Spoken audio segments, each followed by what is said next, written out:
Welcome back to Title 6, baby. Back to listen to windy as shit outside right now.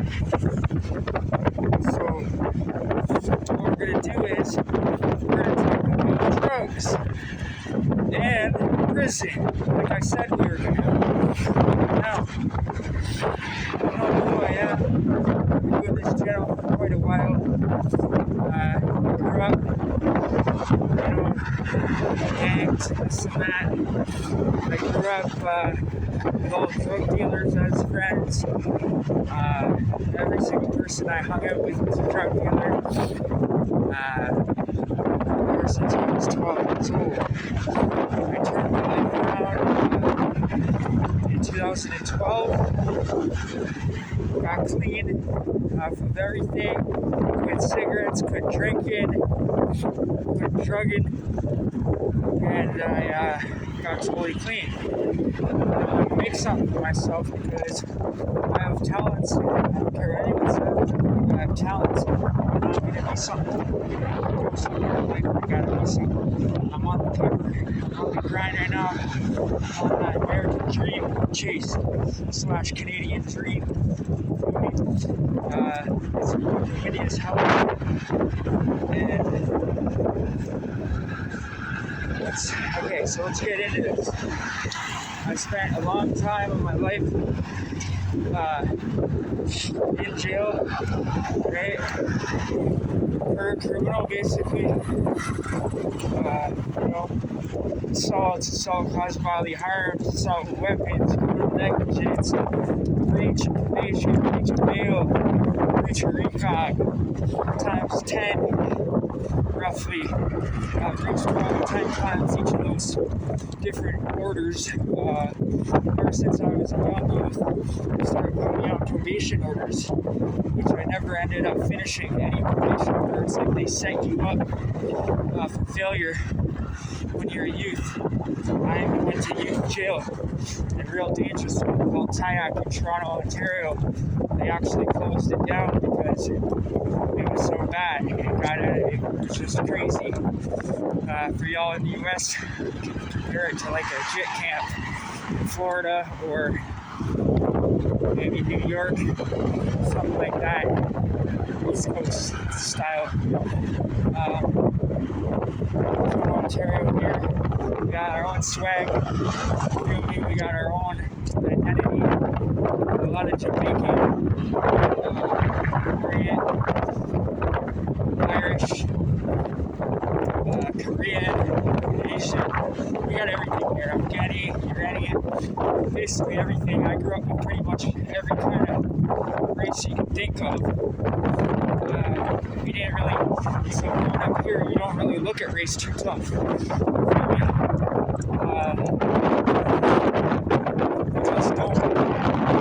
It's because of all the different races. And basically, being a white man here, a white teenager growing up in Toronto, in the GTA, it's you're a minority. So, anyways, I ended up hanging out with all my homies that I grew up with, and a lot of those guys, most of them are dead now. A few of them are locked up forever. A couple of them just got out, and one homie actually helped me move in. It was moving by myself when I went to move in February there in Iraq. And anyway, we get to prison stories next time when I'm inside. Right now, I just wanted to talk to y'all and let you know this is not a good thing. Like, I'm talking about certain things that make your arms fall off, your limbs fall off, just going around. And you don't want to be involved with this kind of stuff. What's going around in the US like crazy, places like Kensington, Philadelphia, and we have it bad in BC here. It's just made its way to BC, Canada here, Hastings. It's always been real bad there. fentanyl and everything like that. But yeah, fentanyl has got so bad that everybody's on team. Not long ago, my good friend, Pork Chop, me and Pork Chop did a lot of time together. Pork Chop's a great dude. Hey guys, we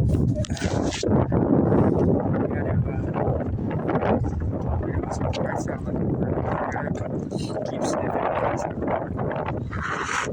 my nose. Alright. It's raining and freezing, so let's put it that way. You know, when you've been inside all day, I was just eating hot food and hot sauce and all that. Literally, I'm gonna make it back to the crib right now. Leslie's cooking up some more rice, and I'm gonna slap some hot sauce on that bitch and fucking eat that shit. I'm just working up an appetite too. But anyways, so growing up, you know, like I did, it was brutal.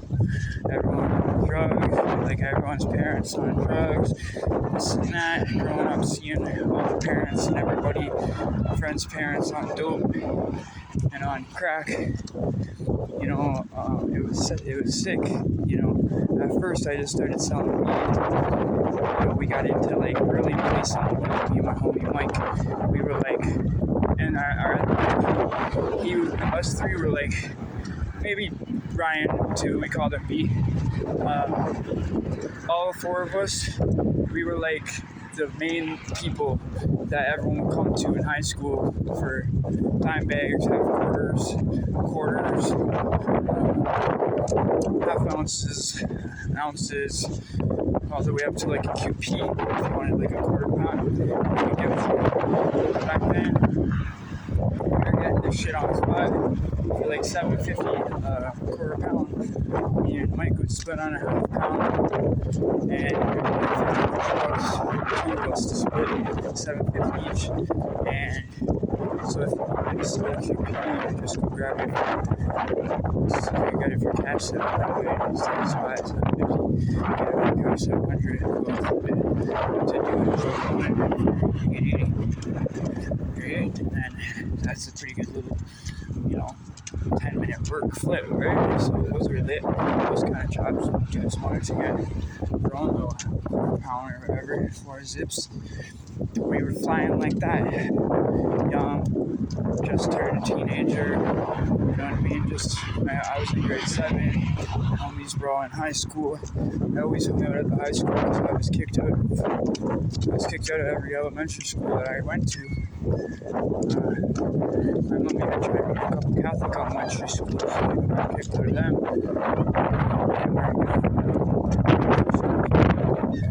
Yeah, it's crazy.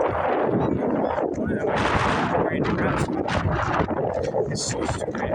It's one for right in and one would be for right in for your personal self that no one would look at, and the other one would be for a teacher to get graded. I wrote rap songs and they were good. Well, to me anyway, when I was a kid. We used to listen to, we just finished watching Belly, all them type of movies. That's what made us want to start selling weed in the first place. You know, we wanted to be like DMX and Nas in that movie Belly. That was the wickedest movie. Still is to this day one of my favorite movies. And one of my favorite movies to this day, for real. And when you're doing them type of movies, you know, kind of moves. But not doing them kind of movies, but like mimicking and like looking up to them type of individuals in the rap game back then. I thought all these dudes were like real as fuck. You know, DMX ended up being the real deal. He ended up dying from things I don't really want to talk about right now to do with the industry. People think he died of a heart attack or complications to his health, but I don't believe that. I have my own beliefs. And same thing with Prodigy from Mobb Deep and a lot of other dudes. Okay, a lot of other favorite rappers of mine have died in the industry from stupidity. And there's always an excuse. But anyway, back to the story about growing up and all that, and writing the rap songs.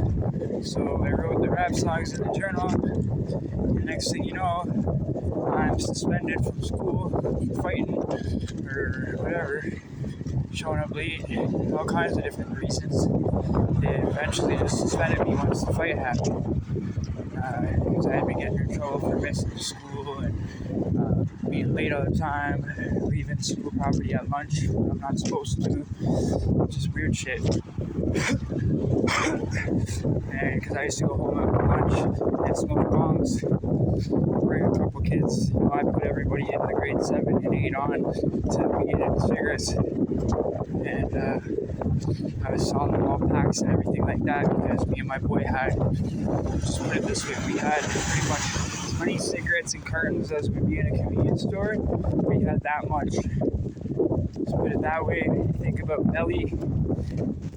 You can imagine in your mind what we did. Anyway, we were selling the cigarettes back then for $2 a pack. Fucking back then they were like $4.95 a pack. We were selling them half price. Nowadays they're almost fucking $20 a pack. You crazy or what? Life is crazy. Don't think that you can't do anything. You can do anything you put your heart into. If you have talent, where's that talent? Right now, I like to stay in shape. So, like, I go for like an hour walk, speed walking with a big heavy weight on my back. I fill it up with water bottles and I pop, and because I need the pop anyways. So I just go get it. And yeah, I walk home and I walk everywhere. Right now, that's how it is. This summer, I hope to get a car. I would love to get a car. I have the credit now, so I should be able to hopefully get something. I've had the bike before, the e-bike, but I ended up giving the e-bike to my mom because she was really sick and I didn't want her to have to walk anywhere. And then the other e-bike got stolen, and I don't call cops, so obviously I didn't have to report it. And that's a fucking shit show. Catch 22 fucking institutionalized shit that's on the streets, and everybody else, we call the cops in a heartbeat. You feel me? But anyway. So yeah, the journals and that, they went into my desk without me knowing when I wasn't even there. And I had handed in the one that you're supposed to hand in, and they looked at it and marked it or whatever, and then one that wasn't supposed to be, it was supposed to be a private journal thing. They looked at it, went into my desk. She says it fell out of my desk. Put it that way. One of those things. It fell out of my desk. It was in the way back, stacked perfectly because I got OCD. I'm like a clean freak. I'm a neat freak, right? So everyone that's institutionalized is a neat freak. And there's a couple of things about prison and jail. Like if you're institutionalized, you're in there for a long time, you start believing that that's your home, and when it is, and you start treating it like your home, and your home's so small and tiny. Talk about a tiny house. Well, if you can live in that cell, you can live in a tiny house because you wash the walls, floors. Me, I got the freaking one cell I was in for over a year, like 14 or 16 months. So white and so clean and spotless. It was like sparkly. Not trying to brag about jail or this. They're just telling you about how you get institutionalized and you just become a clean freak. I was always a clean freak my whole life. OCD with obsessive cleaning. But the jail made it even worse because it's so germy and gross and everything like that. You just want to keep everything spotless, keep everything as clean as you can, disinfect everything every morning and every chance you get. Every morning the cells are cracked for 10 minutes, sometimes 15, and sometimes 5, right? All depending. But I would always get in good with the servers, the unit cleaners and stuff, and get involved with disinfectant. I order a lot of pop, so I fill up pop, an empty pop, disinfectant, and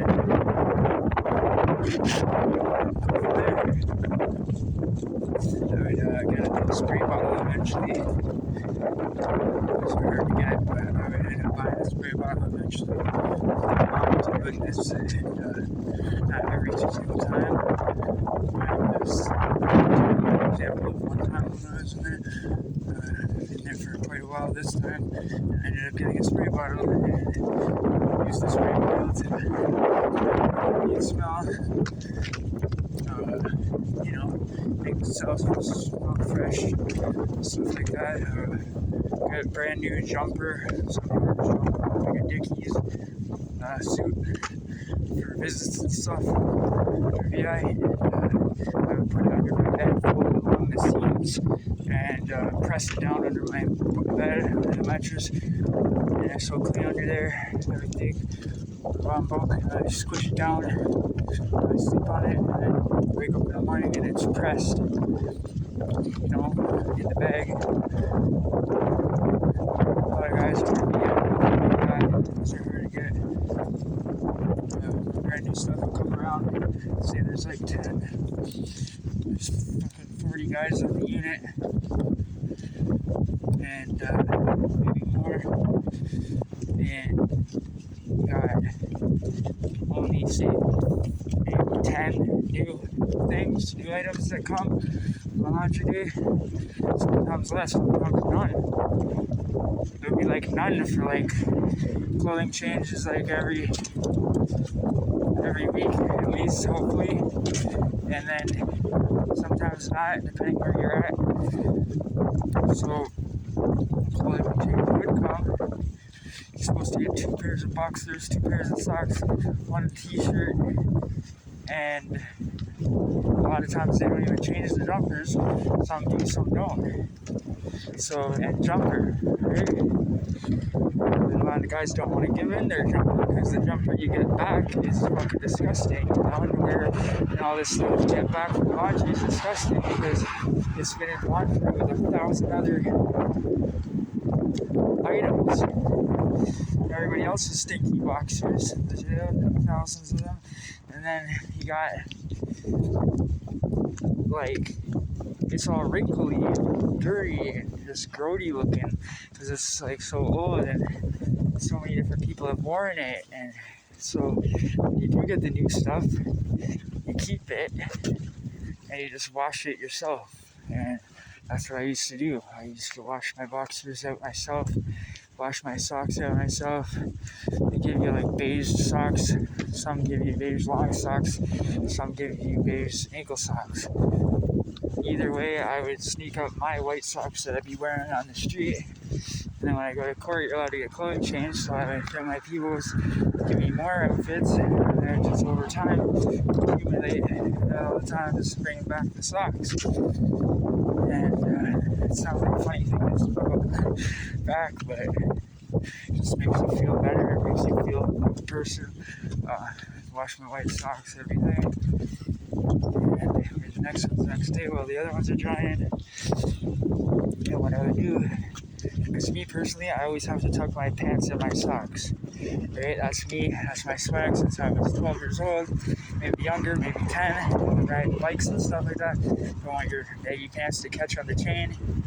And that's how it's always been. And then it became like a trend. And it became a style and shit. Everyone started copying me and shit. And all the homies like rocked it. Some dudes just fall out. Some dudes are leaders. Some dudes are, hey, I see things that I like in certain places and I'll wear it. You know what I mean? See certain new things and you want to, hey, this is cool, I'll wear that. And I've always been into fashion and stuff like that. So anyway, I got expelled from the school, and anyway, me and my homies, we go on to, the best things that I would do when I was 12, 13 was dime out the ounce. Like, what about a quarter pound? Take an ounce and dime it out.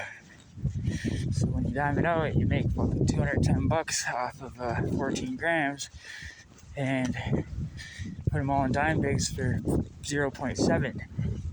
And that would work out to you could make 21 dimes out of a half full. That's lit, right? Out of a quarter, you can make 10 dimes. Real grimy. 0.8s, 0.7s.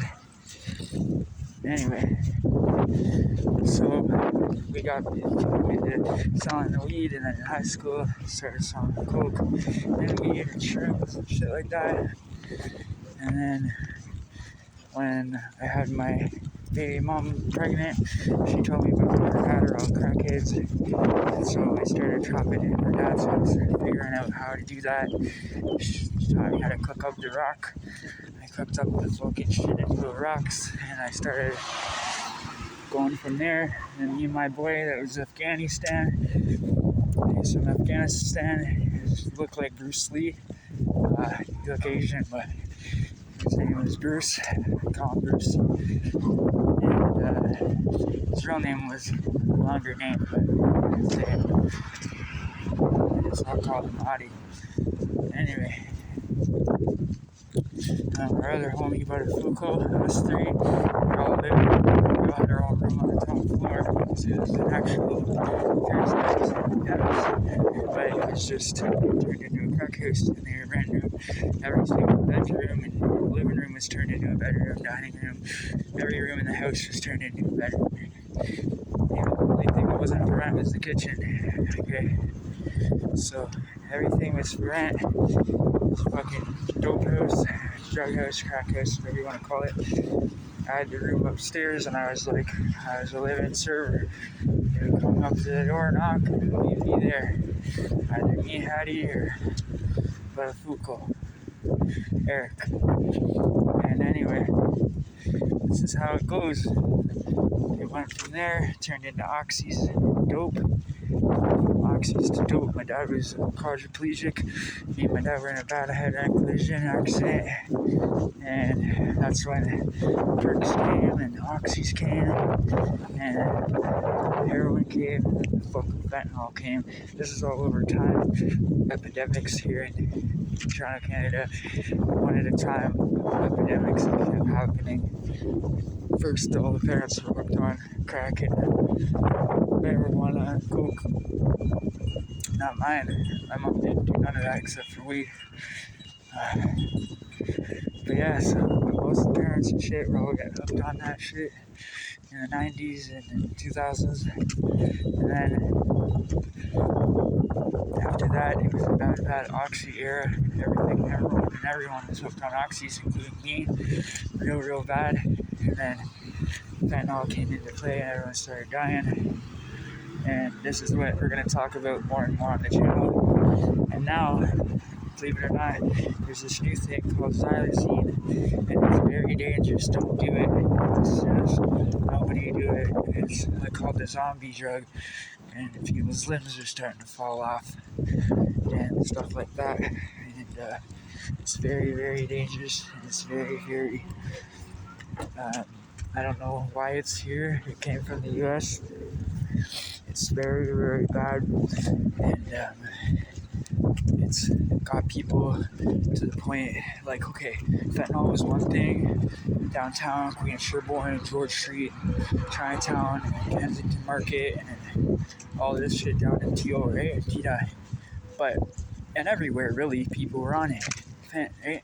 But like out on the street, out in the open and all that, in BC, in Hastings, real bad out in the open on the fentanyl, people just laying everywhere and needles everywhere on the ground, just like how it is in Philadelphia, Kensington, right?